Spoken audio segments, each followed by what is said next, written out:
300. Victor Davis Hanson, one of the great conservative thinkers out there. How are you, sir?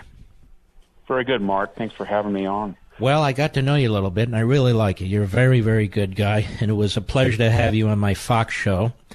And you've written, and you always do, you wrote a great piece at National Review, and you're talking about the progressive race to the bottom. Explain what you mean by that. Well, I think the left is in a cycle of revolution now, that each new speaker, each new platform is considered passé, and it's just racing to the bottom, or the logical extension of progressivism.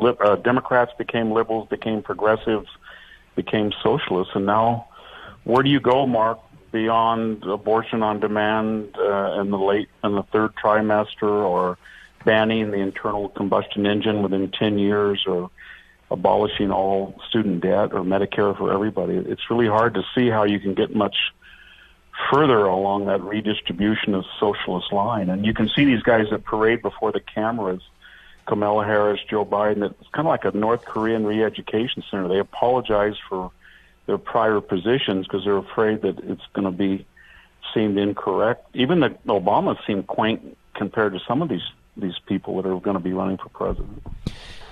How did this happen? And it seems to have happened in the last 10, 15, 20 years. Yeah, I think it predated Trump, obviously.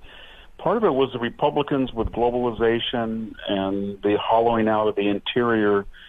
And I guess I'd call it blue stocking or silk stocking republicanism didn't offer an alternative, at least at the presidential level. They did at the local and state, but McCainism and Romneyism just didn't appeal as an alternative paradigm. And then I think the Democrats were also the party of the big rich. We forget all of that Wall Street and Silicon Valley fortunes, the Bloombergs, the Steyers, the Facebook, Google fortunes, the Buffett they're all now left wing.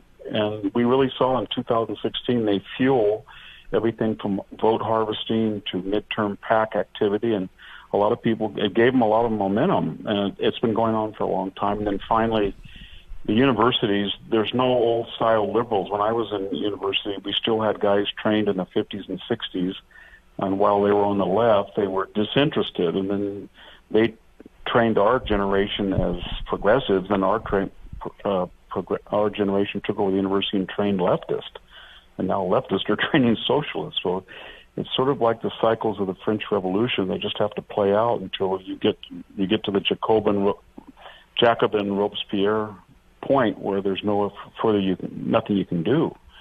They start eating each other, and I think that's starting to happen already. If you see the anti-Catholic, anti-Semitic, Ocasio-Cortez, Kamala Harris, Rashida Tlaib, that's the future, the face already of the Democratic Party.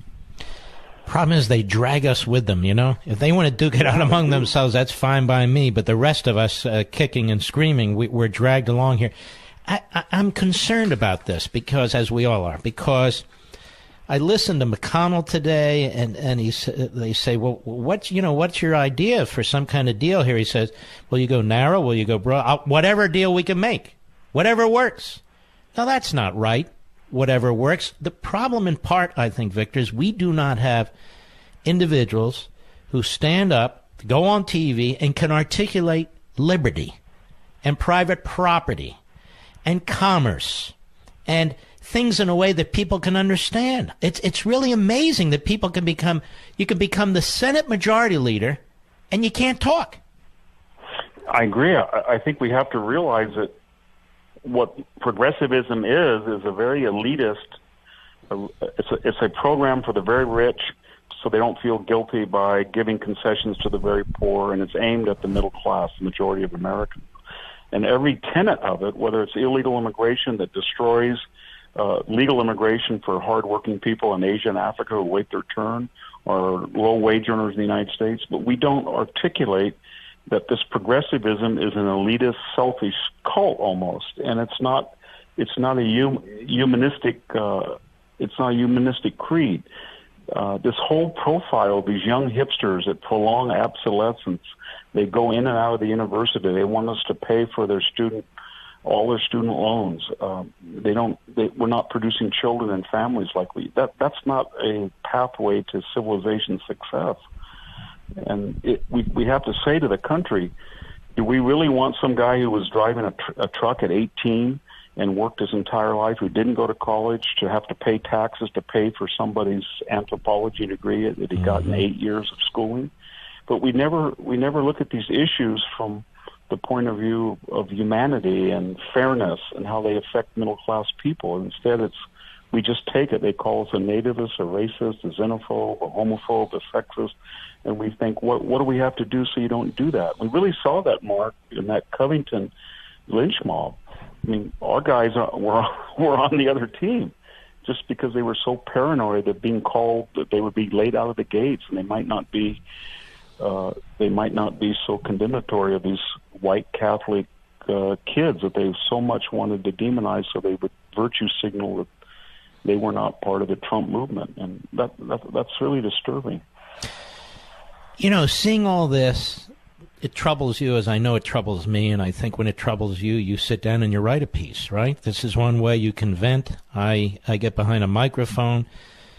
You and I and millions of people listening to this program, we see where we're headed. Well, seeing where we're headed, how can the never-Trumpers justify themselves? I mean, they see that this is a turning point here. I don't know. I know them just like you know them. You've known them your whole lives. I have too. Some of them are great people.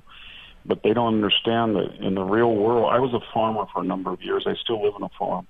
I see 51% or 55% of a question as a game. You never get what you completely want. And I know Donald Trump can be crude and crass, but right now he's all that's standing between radical socialism in America. And whether you like him or not, whether it's judicial picks or trying to do something on the border or renegotiating deals with China or getting us over 3% GDP, he's been successful.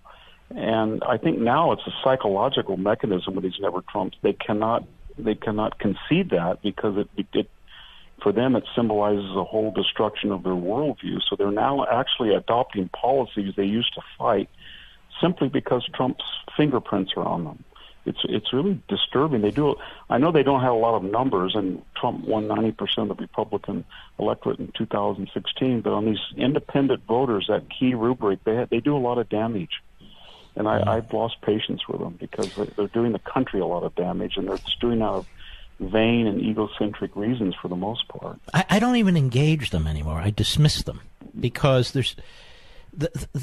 they can't be persuaded of anything. Not that they have to agree with me or you.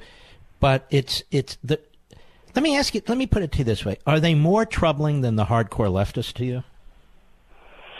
They're more irritating. I don't think they'll do as much damage in the long run because they have some vestiges of conservatism. But where I work at the Hoover Institution, I write for National Review, that's the people I deal with all day. They're never Trump Republicans.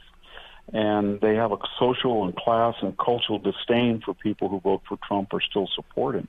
And so my day is, how dare you, I'm told, how dare you vote for this guy? There's also a troubling class snobbishness about it. Something about Trump's accent, his appearance, his resonance with the middle class, that he says our farmers, our vets, he connects with people. They don't like that. They don't like it at all. And so they label it as, a Hitlerian populism or something. But Trump hit at something that was wrong with the Republican Party, and you've articulated it, Rush Limbaugh has, but for the elite punditry, they just can't see it because they're a part of it themselves.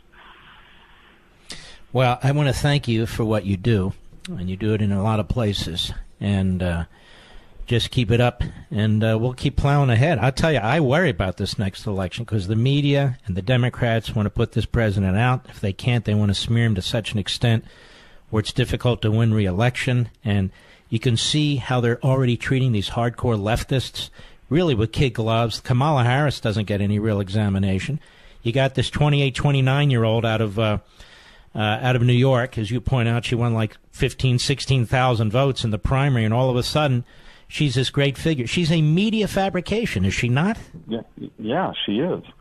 She is. I think all of us, according to our station, have to do all we can. And we just have to keep not get afraid and not fear the mob and just keep plugging. Everybody has a role to play according to their own abilities and station and taste, and we've got to support each other. But, boy, this 2020 is an election for the soul of the country. It really is. You know, let me ask you this before I let you go, because I've thought about this. You're a man of history. You're a professor. You've studied. You've written. I'm sort of a pedestrian historian. I read as much as I can get my hands on, and people say, what do you do for a hobby? Well, that's what I do.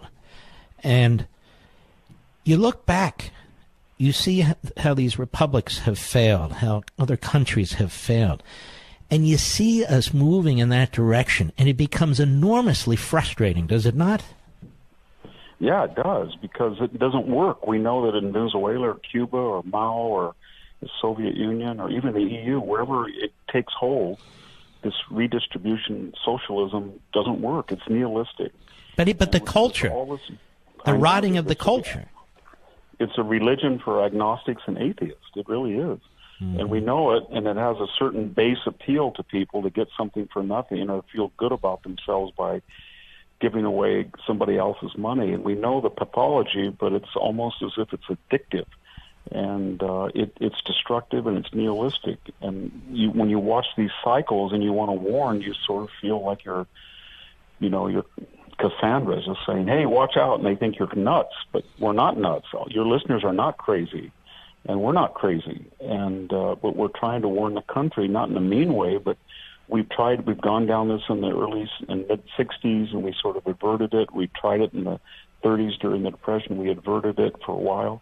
So we have these bouts of these pathologies, but we've got to get our immune system stronger, because it's a destructive malady. If it takes hold, we've seen what it does to entire nations and cultures and classes. All right, my friend. Appreciate it. Be well and take care of yourself. Thank you for having me, Mark. All right. It's a good man, Victor Davis Hanson. I recommend you read whatever he writes. I'll be right back. Mark Levin.